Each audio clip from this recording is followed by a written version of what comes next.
Hi, I'm Taylor, and I'm going to talk to you about the Optimum Performance Training Model, or the OPT model. The OPT model is made up of three phases: stabilization, strength, and power.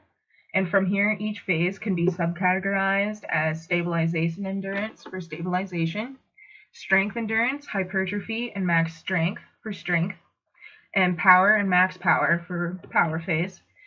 And within these, the hypertrophy and max strength in the strength phase and max power in the power phase are all optional depending on the needs of the athlete, because not all athletes need hypertrophy, max strength, or max power. The OPT model is so important because it addresses all the needs of the athletes, even ones the athlete may not think of.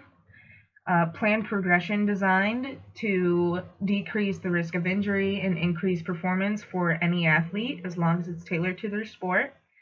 And it's even possible to design specific plans for cardiorespiratory, core, balance, flexibility, plyometrics, SAQ, or speed, agility, and quickness, and resistance training. So plans could be made for any of these things that any athlete would need, really.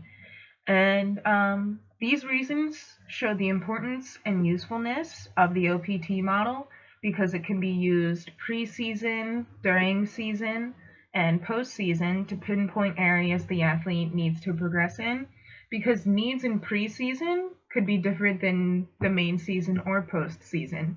So you can make a plan tailored to each of these individual time frames for the athlete's needs.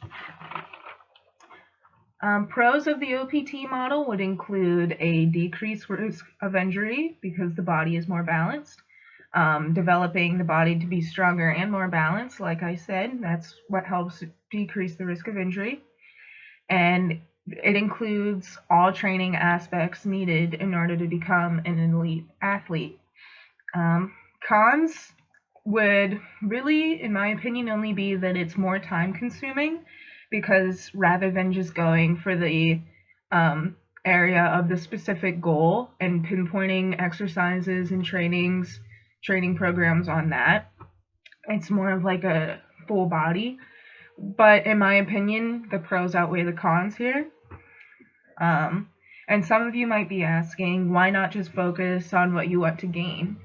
And doing this would only create an imbalance in the body, which in turn could lead to increased injury and decreased performance.